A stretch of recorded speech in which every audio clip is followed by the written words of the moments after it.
അടുത്ത സുഹൃത്തുക്കളുമായി ഫയലുകൾ പങ്കിടാൻ ഉപയോക്താക്കളെ സഹായിക്കുന്ന പുതിയ ഫീച്ചർ വാട്സ്ആപ്പ് പരീക്ഷിക്കുന്നതായി റിപ്പോർട്ട്.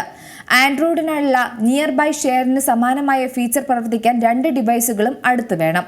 റിപ്പോർട്ട് അനുസരിച്ച് ആൻഡ്രോയിഡ് വാട്സ്ആപ്പ് ബീറ്റ പതിപ്പിലുള്ളവർക്ക് ഫീച്ചർ നിലവിൽ ലഭ്യമാണ്. കൂടാതെ ഫയലുകൾ അയക്കാനും സ്വീകരിക്കാനും കഴിയുന്നതിന് ഉപയോക്താക്കൾ ഒരു പുതിയ സെക്ഷൻ തുറക്കണം.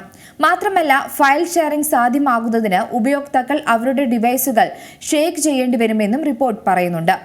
ഉപയോക്താക്കൾക്ക് അവരുടെ കോൺടാക്ട് ലിസ്റ്റിലുള്ള ഉപയോക്താക്കൾക്ക് മാത്രമേ ഫയലുകൾ ഷെയർ ചെയ്യാൻ സാധിക്കൂ. വാട്സ്ആപ്പ് വഴിയുള്ള ടെക്സ്റ്റ് മെസ്സേജുകൾക്കും കോളുകൾക്കും സമാനമായി ഫയൽ ഷെയർ ചെയ്യാനും ഫീച്ചർ ഉണ്ടായിരിക്കും. ഫീച്ചർ നിലവിൽ പരീക്ഷണഘട്ടത്തിലാണെന്നും ആപ്പിന്റെ ഭാവി പതിപ്പിൽ ഇത് ലഭ്യമായേക്കുമെന്നും റിപ്പോർട്ടിൽ സൂചിപ്പിക്കുന്നുണ്ട്.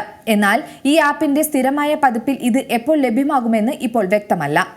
ഏറ്റവും പുതിയ വാർത്തകളും വിശേഷങ്ങളും വിരൽ തുമ്പിലറിയാൻ സീ മലയാളം ന്യൂസ് എല്ലാ ഡിജിറ്റൽ പ്ലാറ്റ്ഫോമുകളിലും ലഭ്യം.